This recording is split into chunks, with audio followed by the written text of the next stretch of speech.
Change ہوتے ہیں توفیق دینے تو والے اللہ تعالیٰ توفیق کے ثواب پیدا کر دیتا ہے، نہ چاہتے ہوئے بھی، ٹھیک ہے نا، تو اللہ تعالیٰ اس کو اس طرف لے جاتا ہے. شکر الحمدللہ. سر، پنجاب حکومت اپنے شہریوں کو ریلیف دینے کے لیے کافی اقدامات کر رہی ہے. ٹرانسپورٹ کی ایک نئی پالیسی جاری کر دی گئی ہے. واقعی عوام کو سہولت ملے گی یا افسر شاہی؟ ہاں جی، یہ بڑی اچھی بات آپ نے کی کہ یہ صرف افسر شاہی کے لیے ایک ٹرانسپورٹ پالیسی جاری کی گئی ہے، جس میں چیف سیکرٹری، آئی جی پنجاب، باقی ایڈیشنل آئی جی، ان کے کیا معاملات ہوں گے. 3 گاڑیاں استعمال کر سکیں گے بڑی ہیوی، ٹھیک ہے نا، پراڈو اور فارچونر وغیرہ لینا دینا، وہ سارے ان کے لیے سہولیات ہیں. اور پھر ان کے لیے سرکاری گھر کے استعمال کے لیے کتنا تیل دینا ہے وہ معاملات ہیں. اور جو ان کے آفس کے لیے جو معاملات ہیں وہ ہے ان لمیٹڈ تیل دیا جائے گا، ان کو پیٹرول ملے گا، ٹھیک ہے نا، اس کی کوئی پرچیز. یعنی مجھے بتائیں کہ کیا چیز ہے. اب 3 گاڑیاں جس افسر کے پاس ہوں گی، اور وہ گاڑی بھی جو صرف اور صرف 4 سے 5 کلومیٹر 1 لیٹر میں کرتی ہے، ٹھیک ہے نا. آپ مجھے بتائیں کہ سارا دن وہ کتنا پیٹرول پیے گی اور کتنے معاملات ہیں. لیکن اس سے نہ، کیونکہ افسر شاہی کی وجہ سے تو ہم بچے پڑے ہیں. اصل حکومت ان لوگوں کی ہے، سیاستدان حکومت نہیں کرتا. سیاستدان تو بیچارہ آتا ہے کچھ عرصے کے لیے، اور پھر وہ معاملات جو کر بیٹھتا ہے اس کی سزا بھگتتا ہے، پھر وہ جیل جاتا ہے، پھر وہ اس کے تمام معاملات ہوتے ہیں، پھر اس کے جناب کاروبار بند ہو جاتے ہیں، پھر اس کے اوپر ٹیکس والے چھاپا مارتے ہیں، پھر اس کے گھر والوں کے لیے مسئلے بنتے ہیں، پھر ایون میٹر والے تک آ جاتے ہیں بجلی کہ جی آپ اس زمانے میں آپ نے بجلی چوری کی تھی، ٹھیک ہے، وہ تو اس کی سزائیں بھگتتا رہتا ہے. اصل بادشاہی جو ہے، اصل حکومت جو ہے، اصل شہنشاہی جو ہے، اصل جو اقتدار ہے وہ اسٹیبلشمنٹ کے پاس ہوتا ہے، وہ یہ بابوؤں کے پاس ہوتا ہے. یہ جو بابو ہوتے ہیں ہمارے افسر شاہی، ڈی سی ہیں، کمشنر ہیں، چیف سیکرٹری ہیں، additional chief secretary, home secretary, یہ بلا کے عہدے ہیں، اتنی طاقتور لوگ ہیں، ٹھیک ہے نا، ان کو کون متھا دے سکتا ہے. تو اللہ تعالیٰ انہیں کرم کرے، ان پہ بھی کرم کرے اور ہم پہ بھی کرم کرے کہ انہیں یہ یاد آ جائے کہ ہم نے عوام کے لیے کچھ کرنا ہے. اے سی کمروں سے نکل کر اے سی گاڑیوں میں، اے سی گاڑیوں سے نکل کر اے سی گھروں میں جا کر بیٹھنے سے معاملات ٹھیک نہیں ہوں گے. اگر یہ معاملہ ٹھیک ہونے والے ہوتے تو اس وقت جو صورتحال ماہ رمضان میں بن رہی ہے تو اللہ مان، ٹھیک ہے. لیکن کیونکہ ہم لوگ سوچتے نہیں ہیں، تو یہ افسر شاہی کے لیے جو ٹرانسپورٹ پالیسی بنائی گئی ہے انہوں نے اپنے لیے بنائی کہ کوئی ہم پہ قدغن نہ آئے، ٹھیک ہے نا، تو ہم سے کوئی پوچھ پرتیت نہ ہو، بے شمار سہولیات جتنی پہلے ان کے پاس ہیں اس میں مزید اضافہ ہو جائے. وہ تیل کی مد میں ہے، پیٹرول مہنگا ہے، گاڑیاں 3 رکھی جائیں گی، بچوں کے لیے علیحدہ ہے، اپنے کے لیے علیحدہ ہے. مجھے یہ بتائیں کہ یہ گاڑیاں تو انہوں نے 3 وہ بتا دی کہ جو ان کے زیر استعمال ہوں گی، جو ان کے آگے اور پیچھے ایک ڈالا ہوگا اس کا ذکر ہی نہیں ہے. اس کے اندر جو سیکورٹی گارڈ پولیس والے ملازمین ہوں گے، اسکواڈ ہوگا، اس کے تو ذکر ہی نہیں. جو 10 آدمی ہیں، ان 10 آدمیوں کی تنخواہ کا تو ذکر ہی نہیں ہو رہا جو قومی خزانے سے پیسہ لیں گے، ٹھیک ہے نا. اس کی جو گاڑی ڈالے کی جو مینٹیننس ہے اس کی بات ہی نہیں ہو رہی. سر، گھر کے ملازم کی تنخواہ وہ ایک علیحدہ ٹاپک ہے نا، جو اس وقت صاحب کے آگے پیچھے ڈالا چلے گا، اسکواڈ چلے گا، میں اس کی صرف بات کر رہا ہوں، اس کا تو ذکر ہی نہیں ہے کہ کوئی چیف سیکرٹری، کوئی ہوم سیکرٹری، کوئی ڈی سی، کوئی کمشنر، کوئی اے سی اپنے ساتھ سیکورٹی گارڈ نہیں رکھتا. ایک اگر بہت ہماری جان کو خطرہ ہے تو ایک پولیس والا رکھ لیں، اور اگر پھر بھی آپ کی جان کو خطرہ ہے تو آپ نوکری چھوڑ کر کوئی اور کام کر لیں، اس لیے کہ ہمارے پہ رحم کریں. آپ یہ 10 سیکورٹی گارڈ لے کر، اسکواڈ لے کر، پولیس ملازمین لے کر آپ محفوظ نہیں ہے تو مجھے کہتے ہیں آپ اکیلا چلو. یہ حیرت کی بات ہے.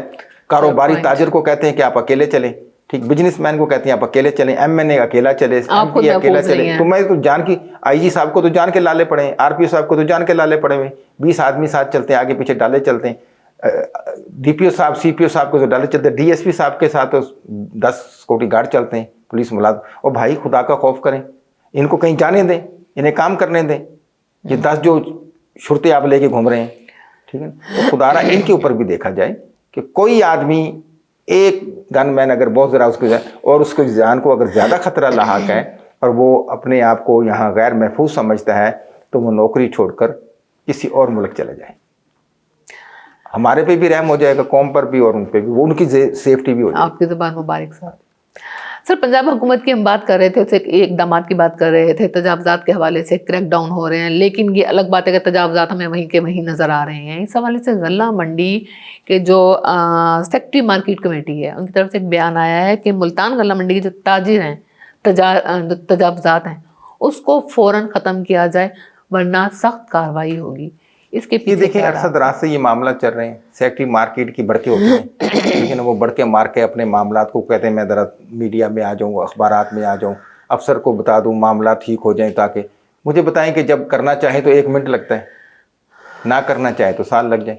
اب مارکیٹ دیکھیں نا, غلہ منڈی کے اندر جو لوگوں نے ناجائز تجاوزات بنا رکھی ہیں, اللہ مان, اب جا کے دیکھو ان کی سلطنت بنی ہوئی ہے. جس کے پاس 2 مرلے کی دکان ہے اس نے 10 مرلے قبضہ کیا ہوا ہے, آگے پیچھے باہر تک اس نے اپنا گودام بنایا ہوا ہے. کیا یہ آنے جانے والوں کو تنگی, ریڑھی والوں کو تنگی, ٹرانسپورٹ کو معاملات, ٹھیک ہے نا. تو اس قسم کے معاملات کو ختم کرنا چاہیے فوری طور پر. ان کے شیڈ گرانے چاہیے, دیگر معاملات کرنا چاہیے. جتنی ان کی ملکیت ہے, جہاں ان کی لمٹ ہے, اس کو لمٹ کے اندر رہنا چاہیے. باقی رہ گیا تاجر جو برادری ہے, یہ مافیا بنے ہوئے ہیں, ٹھیک ہے نا. یہ بھی ایک فرعون کی شکل اختیار کیے ہوئے ہیں کہ نہیں جی ہم ایسے نہیں کریں گے. کیوں نہیں کریں گے بھائی, ان کو بھی دائرے میں لائیں, ٹھیک ہے نا. مارکیٹ کمیٹی کا جو چیئرمین وہ کس کام کے لیے ہوتا ہے, اسی کام کے لیے ہوتا ہے. سیکرٹری کس کام کے لیے بلائے, وہ صرف آ کر خالی لسٹ بنا کر, اس لسٹ پہ بھی عمل درآمد نہیں ہو سکتا کہ آلو کا کیا ریٹ ہے اور امرود کا کیا ریٹ ہے. کل تک امرود کیا ریٹ بک رہا تھا اور آج دیکھیں کیا ریٹ بک رہا ہے. کل تک 100 روپے 80 روپے آوازیں لگا کے دے رہے تھے, اب 200 روپے میں امرود بک رہا ہے. کہاں ہے مارکیٹ کمیٹی, ٹھیک ہے نا. سب باتیں فضول کی ہیں, صرف اپنے عہدے کا نشہ ان کو ہے, اقتدار کا, اور اپنی پیسوں کی ہوس ہے. کوئی پوچھنے والا ان سے نہیں ہے, ٹھیک ہے نا. تو فل فور غلہ منڈی سے, سبز منڈی سے ناجائز تجاوزات ختم ہونی چاہیے, چاہے وہ لوہا مارکیٹ ہو, چاہے وہ ٹمبر مارکیٹ ہو. تمام جگہوں سے یہ میں کہتا ہوں بالکل ہونی چاہیے, اس میں کوئی دو راہ نہیں ہے. وہ تمام اپنی لکڑیاں اندر رکھیں, اپنی آڑت کے اندر رکھیں. یہ نہیں ہے کہ جو پارکنگ ایریا میں آپ اپنی لکڑیاں ذخیرہ کریں گے, ٹھیک ہے نا. بالکل نہیں ہونا چاہیے. بالکل جو کرتا ہے اس کے اوپر کارروائی کریں, سب کے سب سدھر جائیں گے انشاءاللہ. سر جی, جس طرح آپ نے کہا رمضان کی آمد کے ساتھ سب نیکیاں کمانے کے چکر میں ہوتے ہیں, مسجدیں فل ہوتی ہیں, لیکن وہیں پر کچھ مافیاز جو ہیں وہ سرگرم رہتے ہیں. جس طرح 2 نمبر تیل آئل جو ہے 2 نمبر مارکیٹ میں بک رہا ہے, لوگ بیمار ہو رہے ہیں, ان کی صحتوں سے کھلواڑ ہو رہا ہے, اس حوالے سے کیا کہیں گے؟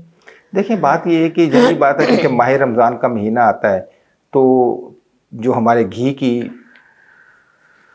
پروڈکشن ہے وہ بڑھ جاتی ہے, ٹھیک ہے نا. ہر آدمی سموسے, پکوڑے, ٹھیک ہے نا, دیگر معاملات کو دیکھیں اگر آپ, تو اس کا استعمال زیادہ ہو جاتا ہے. جب زیادہ ہو جاتا ہے تو یہ کوشش کرتے ہیں کہ ایسے برانڈ کا استعمال کریں, یا ایسا گھی استعمال کریں, ایسا آئل استعمال کریں جو غیر معیاری ہو, بچت زیادہ ہو جائے. اب سلطان گھی تو استعمال کرنے سے رہے, ٹھیک ہے نا. صوفی گھی تو استعمال کرنے سے رہے, ممتا تو کرنے سے رہے, ڈالڈا تو کرنے سے رہے. یہ کرتے ہیں غیر معیاری, سستا مل جائے, بھاڑ میں جائے عوام کی صحت, کنزیومر کی صحت, بچوں کی صحت, ٹھیک ہے نا. پھر اس کے اندر جناب یہ جب ایک دفعہ ایک سموسے یا پکوڑے ڈل جاتے ہیں اور اس کو آپ ڈپ کر کے اس کی تلائی ہوتی ہے, جب وہ 90 ڈگری سے اوپر چلا جاتا ہے, 60 ڈگری سے اوپر چلا جاتا ہے, تو وہ گھی مضر صحت ہو جاتا ہے. یہ قانون ہے, ٹھیک ہے, میڈیکل سائنس بتا رہی. لیکن اسی گھی میں پھر سموسے, پھر سموسے, اسی شام تک وہ تلی جا رہے ہیں, کوئی پوچھنے والا نہیں. ایک آئل گندا, گھی گندا, بیمار آدمی, مضر صحت معاملات, نہ صفائی پسند, ٹھیک ہے, ننگے تلنگے وہ تل رہے ہیں بیٹھ کے, عوام شوق سے کھا رہی ہے. بیگموں کی فرمائشیں ہیں, بچوں کی فرمائشیں ہیں کہ جی سموسے جو ہے نا ہم نے. سر یہاں فوڈ اتھارٹی پھر میں پوچھوں گی. دیکھیں بات یہ ہے کہ ہر جگہ پر کہاں کریں, کچھ چیزیں ہم نے خود سدھرنا ہے, اللہ کی رضا کے لیے سدھرنا ہے. کہ کیا یہ میرے بچے کھا سکتے ہیں, کیا یہ والے سموسے, یہ والے رول, یہ والے پکوڑے, قیمہ وغیرہ جو آپ استعمال کر رہے ہیں, چربی, یہ کیا یہ کٹے کا گوشت ڈال کے بیچ میں دے رہے ہیں, چکن ڈال رہے ہیں, چکن سموسے بنا رہے ہیں, چکن ڈال کے دے رہے ہیں, ٹھیک ہے نا. پتہ نہیں مردہ مرغیوں کا چکن ڈال رہے ہیں, کیا ڈال رہے ہیں. تو لہٰذا عوام الناس کو بھی چاہیے کہ خدا را خوف کریں, چھوڑ دیں ان چکروں کو, گھر میں بنائیں, گھر کی چیزیں تلی ہوئی کھائیں, اور پہلے تو کھائیں نہیں, اور اگر ضرورت محسوس ہو تو گھر میں رول بنا سکتے ہیں, سموسے بنا سکتے ہیں. ان کو آپ کو ایک دفعہ بائی کاٹ کرنا پڑے گا, تبھی جا کے رائے راست آئیں گے, ورنہ ان کی دکانداری اربوں روپے کی ہوگی. کل تک یہ فٹ پاتھ پہ بیٹھنے والے لوگ, احمد سویٹ والے, ٹھیک ہے, ان کے پاس اپنی دکان تک نہیں تھی, برا حال تھا عاصم کا.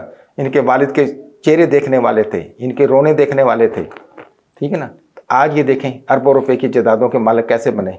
ایک سموسے سے جناب یہ اس وقت کم و بیش 30 روپے کما رہے ہیں. جب مجھے بتائیں 30 روپے ایک سموسہ چھوڑ رہا ہے, اور آپ دیکھ رہے ہیں ان کے سموسے اور رول کی کتنی کھپت ہے, تو کوئی پرسان حال نہیں. کتنا ٹیکس دیتے ہیں, کیا معاملات ہیں, ٹھیک ہے نا. ملازمین کی کیا معاملات ہیں, جائیدادیں کیسے بڑھ رہی ہیں, پلازے کیسے کھڑے ہو رہے ہیں, ٹھیک ہے نا. اور ہر روز آپ کی پوری فیملی عمرے پہ کیسے جا رہی ہے, تو کوئی پوچھنے والا نہیں ہے نا. یہ ہمارے ساتھ کر رہے ہیں, یہ ان لوگوں کا محاسبہ ہوگا, اور محاسبہ ایسی ہوگا کہ یہ جس کو دیکھیں وہ مٹھائی کی دکان ریواڑی سویٹ کھولی بیٹھے آپ کے سامنے.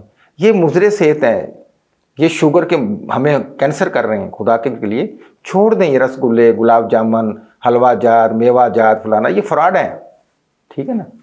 یہ خود نہیں کھاتے, اگر یہ خود کھاتے ہوتے یہ مر جاتے سب کب سے. انہیں پتہ یہ تو اندر مکھیاں بیٹھ رہی ہیں, چوہے پھر رہے ہیں, بلیاں پھر رہی ہیں, کارخانوں کی حالت جا کے آپ دیکھیں تو رونا آتا ہے. تو لہٰذا خدا را خوف کریں, ٹھیک ہے نا. بائیکاٹ کر دیں, کوئی سموسے نہیں کھانے, کوئی پکوڑے بغیر تلے ہوئے نہیں کھانے, گھر میں بنائیں گے, گھر میں کھا لیں گے. بالکل صحیح کہا سر آپ نے کہ جب تک ان کے بچے ہی خود نہیں کھا سکتے تو عوام کی صحت تو کھلواڑ کیوں. سر, ملتان اپ ڈیٹ کے بانی اور چیف ایڈیٹر سید امین گیلانی کو ہم سے بچھڑے ہوئے 1 سال کا عرصہ گزر گیا. کس طرح سے دیکھتے ہیں ان کی کمی کو؟ دیکھیں بات یہ ہے کہ کل ان کو 1 سال ہو گیا اور ایسے لگتا ہے کل کی بات ہو, ٹھیک ہے نا. اور 1 سال اب تک یقین نہیں آ رہا. اور چھوٹا بھائی تھا اور اس نے اس ملتان اپ ڈیٹ کی داغ بیل ڈالی, اور فدا اللہ چودھری صاحب کے ساتھ مل کر اور دوستوں کے ساتھ مل کر, اور الحمدللہ وہ آج تناور درخت بن چکا ہے اور آپ کے سامنے ریگولر چھپتا ہے, کلر چھپتا ہے. یہ ان کی زندہ دلی ہے. تو میری دعا ہے اللہ تعالیٰ ان کے درجات بلند کرے آمین. اور حضور صلی اللہ علیہ وسلم کی انہیں کچہری نصیب فرمائے. وہ آج بھی ہمارے دلوں میں ویسے ہی ہے جیسے پہلے تھا. لیکن جب انسان وہاں آ کر بے بس ہو جاتا ہے, اللہ کی رضا کے سامنے ہتھیار ڈال دیتا ہے, نہ پیسے کام آتے ہیں, نہ کوئی دیگر معاملات کام آتے ہیں, نہ عہدے کام آتے ہیں, نہ کوئی چیز بھی نہیں ہوتی. تو یہ سب چیزیں آنی جانی ہیں, لیکن آج وہ ہم میں نہیں ہیں. لیکن ان کی کمی شدت سے آج بھی ویسے ہی محسوس کی جاتی ہے جیسے وہ ہمارے سامنے ہوتا تھا, ٹھیک ہے نا. ماہ رمضان کا مہینہ آپ کے سامنے انہوں نے باقاعدہ کمپیئرنگ کرنی. جنا اب تو آخری دنوں میں آپ نے دیکھا پروگرام میں انہوں نے جنا کیپ پہن کے دیگر معاملات کو نبھانا, اور وہ ان کی یقیناً سٹاف کو بھی کبھی محسوس ہوتی ہوگی, وارثان کو بھی ہوتی ہے, ہمیں بھی ہوتی ہے, اور ان کی کے لیے ہم دعا گو ہیں. پروردگار ہمیشہ ہمیشہ ہمیشہ حضور صلی اللہ علیہ وسلم کی کچہری نصیب فرمائے اور ان کی قبر پر ہزاروں رحمتیں نازل کریں. آمین آمین. آمین. بہت شکریہ گیلانی صاحب. Thank you. جی ناظرین, آپ پروگرام ٹاپ سٹوری دیکھ رہے تھے. ہمیشہ کی طرح سید یزدانی گیلانی آپ کو موجودہ صورتحال سے آگاہ کر رہے تھے. اس کے ساتھ ہی اپنی میزبان زرناگل کو اجازت دیجیے. اللہ حافظ.